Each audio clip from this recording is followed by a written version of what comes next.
se concreta haciendo una progresividad, una fiscalidad progresiva. Nosotros no prometemos bajar impuestos, ni nosotros pensamos que los impuestos sea algo de lo que se pueda hablar en términos globales, esto de subir, bajar la carga impositiva o no. Los impuestos son importantes, son necesarios porque los servicios públicos solo se mantienen con los impuestos. Y lo importante de los impuestos es que quienes más tengan, más paguen. ¿Eso cómo se concreta en los impuestos municipales? Pues en los impuestos municipales, por ejemplo, estableciendo distintos niveles en función de la renta de las personas a la hora de tener que pagar los impuestos. Estableciendo, por ejemplo, en impuestos como el IBI o en otros impuestos que están relacionados con la situación en la que se encuentran los distintos inmuebles, pues estableciendo una clara progresividad fiscal entre unas situaciones y otras. Estableciendo impuestos que gravan la riqueza que no es solidaria, pues por ejemplo nosotros planteamos establecer un impuesto sobre viviendas vacías o sobre viviendas desocupadas. Y después, por otra parte, estableciendo personas que tengan unos ingresos menores, de tal manera que por una parte a la hora de pagar paguen más los que más tienen, por otra parte a la hora de tener exenciones fiscales, de tener beneficios fiscales, esos beneficios lleguen a quienes menos tienen. Y sobre todo, y dentro de las pocas posibilidades que da la ley a la fiscalidad municipal, pues estableciendo los impuestos que puedan gravar más la riqueza y bajando en aquellos otros que afectan a todos. Es decir, una tasa o un precio público afecta a todos por igual y por lo tanto ahí es donde sí que hay que retener. Otros, los impuestos, pueden afectar más a quienes tienen una renta más alta y ahí es donde queremos incidir. Pues evidentemente no, son situaciones históricas distintas, cada una es hija de su propio desarrollo histórico y en todas las sociedades pues hay elementos interesantes y elementos que deben rechazarse y deben cambiarse. Nosotros en el Ayuntamiento, desde luego, lo que estamos es en la sociedad en la que vivimos y la sociedad en la que estamos. Y lo que queremos es hacer un ayuntamiento, pues un ayuntamiento solidario, un ayuntamiento para todos. No creo que en este momento pues ninguna de las sociedades a las que se he referido sea un referente para la vida municipal. Puede ser un referente en cosas que son positivas y desde luego pues también algo que tenemos que tener en cuenta para saber lo que no se debe hacer en otras muchas cosas. Por supuesto que no, a todo lo contrario, ¿no? Nosotros siempre hemos defendido lo público. Lo público nos parece fundamental, nos parece además que en época de crisis la solución no es la de no seguir realizando la actividad pública, sino justamente todo lo contrario. La actividad pública tiene una doble característica, primera que es la que da los servicios públicos y por tanto los servicios más justos para los ciudadanos, y la segunda que a su vez es un motor que puede tirar de otros sectores. En el caso concreto de las plazas de enseñanza, nosotros creemos que la enseñanza pública hay que potenciarla tremendamente. De lo que estamos, en todo caso, lo que tenemos claro es que si hay que optar entre enseñanza pública y enseñanza privada, pues nuestra opción es por la enseñanza pública, que el problema que está habiendo es que se está degradando el servicio público de la enseñanza, igual que el servicio público de la sanidad, pues para de alguna manera llevar a los ciudadanos al convencimiento de que es mejor lo privado y es justo todo lo contrario. De lo que sí estamos en contra es de que se sigan manteniendo conciertos educativos y de que no se asuma desde el sector público todo lo que hay. Por lo tanto, eso conllevaría no solamente no una disminución de plazas, sino por el contrario un aumento de plazas públicas. Pues los de los locales, pues seguramente de una manera difícil, porque estamos hablando de una ciudad que tiene las características que tiene y también estamos hablando de una sociedad y de unos términos legales en los que la propiedad privada, pues desgraciadamente sigue siendo el elemento fundamental. Pero yo creo que sí que hay fórmulas en las que a los emprendedores se les puede empezar a facilitar.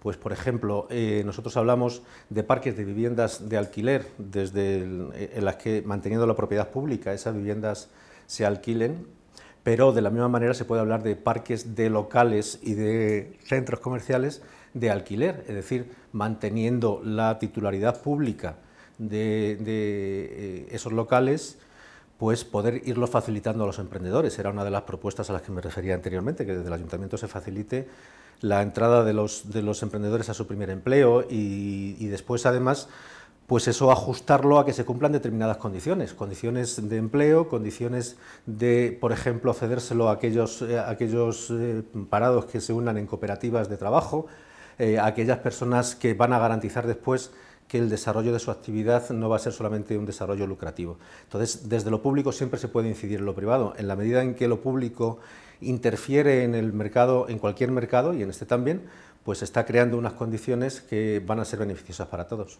Pues solo hay una manera, y es que los jóvenes encuentren no solamente un trabajo, sino un trabajo digno, claro, porque aquí se habla muchas veces de crear trabajo como si cualquier trabajo sirviera, y lo que no sirve es crear puestos de pura subsistencia o de casi esclavismo. Solamente hay una forma, y es el trabajo. Cuando la gente trabaja, cuando la gente tiene posibilidades de desarrollar su actividad, es cuando se queda en la ciudad. De aquí no se va la gente por capricho ni porque le gusten más otros sitios, sino que se va porque no encuentra medios de vida. Entonces, o hacemos una cuestión de ciudad, el hecho de que los jóvenes puedan encontrar su trabajo, o los jóvenes se seguirán marchando, lógicamente.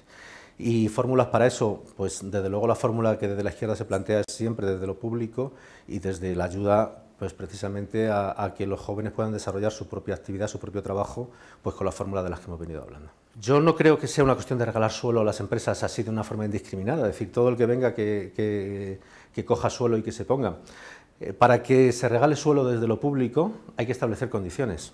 En primer lugar, qué tipo de empresa es, si es una empresa que va a generar o no trabajo, qué tipo de trabajo va a generar, porque claro, empresas que vengan a generar trabajos a 600 euros para luego dentro de unos años marcharse con los beneficios, pues evidentemente no ese es el trabajo que se quiere. El suelo público tiene que utilizarse de dos maneras. Por una parte, desde la propia actividad pública. Somos más partidarios de la creación de empresas públicas o de empresas mixtas que de simplemente dejarlo todo en manos del mercado. En segundo lugar, dar ese suelo fundamentalmente y en primer lugar a los propios ciudadanos parados salmantinos, que se busquen las fórmulas cooperativas o las formas de sociedades laborales, y en tercer lugar, ya cuando hablamos de otro tipo de empresas, someterlo a unas condiciones de empleo que queden perfectamente claras, que sean objetivas y que se mantengan en el tiempo. Es más importante la creación de empleo que el hecho de que vengan empresas que estén un tiempo, que se aprovechen de lo que es el patrimonio de todos y el esfuerzo de todos y que al cabo de poco, como estamos viendo muchas veces, se marchan con los beneficios. Pues la deuda del ayuntamiento se puede reducir de dos maneras, una ingresando más y otra gastando menos. Ingresar más es difícil porque es verdad que la carga impositiva está alta, pero no ha llegado todavía a su techo. Yo decía antes que frente a lo que dicen los demás, nosotros no prometemos eso de bajar impuestos de una manera global. Los impuestos son importantes y son necesarios y eso lo tenemos que asumir como sociedad. Los impuestos es el esfuerzo que la sociedad hace para que puedan mantenerse los servicios públicos y por lo tanto vamos a crear o vamos a subir los impuestos en aquellos tramos de población con mayor riqueza. Esa sería una primera forma. Y una segunda de reducción pues es la de ir reduciendo mucho gasto corriente que todavía se mantienen todavía muchas formas de hacer la actividad pública de duplicidad de gasto, de duplicidad de acciones que hay que ir eliminando. Habría que hacer un plan coordinado con los propios funcionarios, con los sindicatos y con las fuerzas sociales. Y segundo, pues ser tremendamente exquisito a la hora de hacer las inversiones. Las inversiones tienen que estar perfectamente tasadas, lo que se puede hacer, lo que no, y tienen que ser decididas por los propios ciudadanos. Entonces, solo aquellas inversiones que cuenten con el apoyo de la mayoría y aquellas inversiones que puedan realizarse desde lo que tenemos son las que se pueden hacer. Inversiones que se hacen por puro capricho del regidor de turno, pues hay que acabar eliminándolas, ¿no? Y yo creo que tenemos que asumir que durante varios años pues los grandes proyectos faraónicos va a haber que dejarlos a un lado.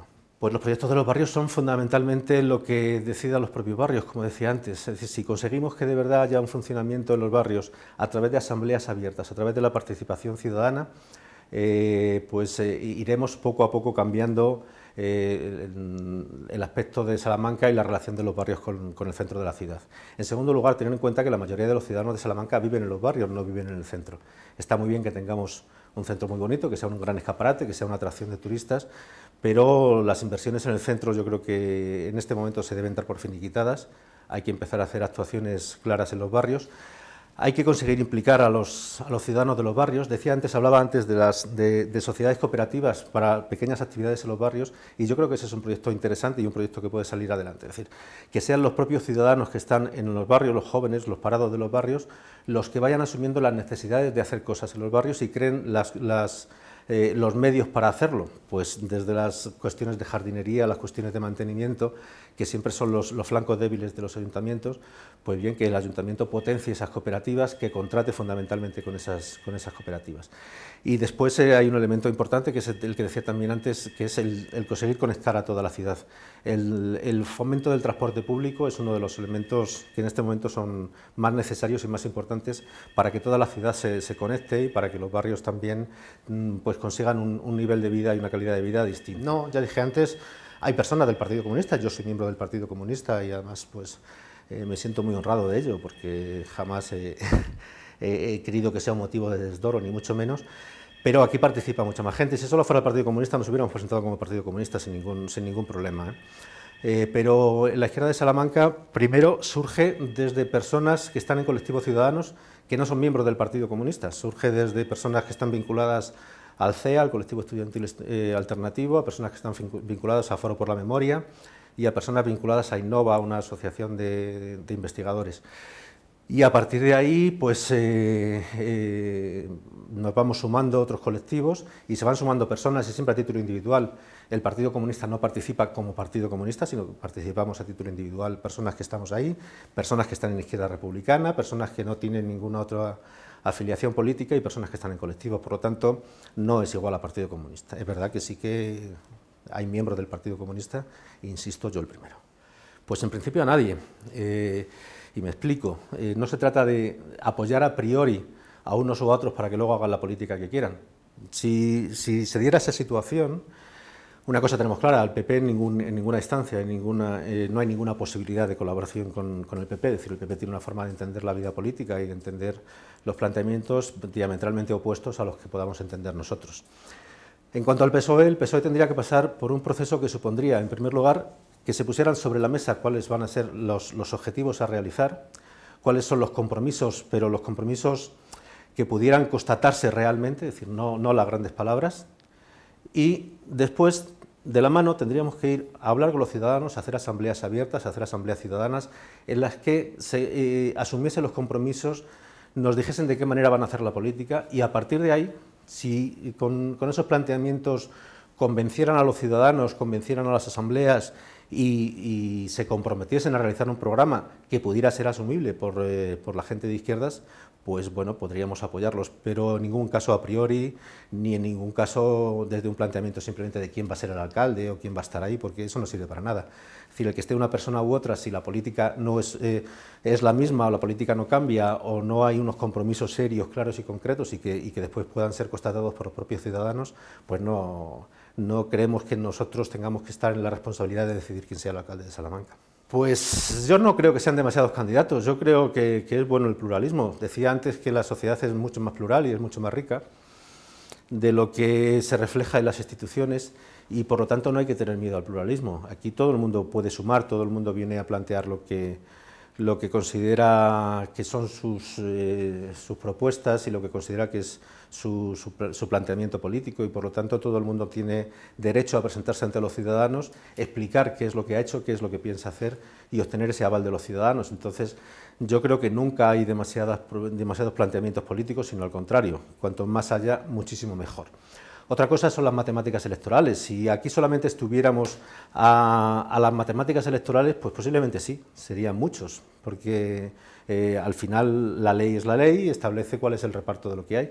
Pero nosotros no queremos estar en el ayuntamiento simplemente para que haya alguien, por lo tanto no se trata de unirnos para entrar en el ayuntamiento, sino que las uniones, los planteamientos conjuntos se hacen a partir de unas propuestas que se han valorado previamente, que se han trabajado y a partir de un trabajo previo. Como ese trabajo previo ha existido por parte de las personas que están en la izquierda de Salamanca, nosotros entendemos que sí somos una fuerza plural, una fuerza que suma, una fuerza que no disgrega, sino que agrega y que es un punto de encuentro del conjunto de la izquierda. Y lo demás, pues bueno, como decía, es que no se trata de que nos juntemos unos cuantos para así sumar más votos y estar en la institución sin saber para qué queremos estar en la institución. Ya ha habido experiencias de esas y han salido siempre mal.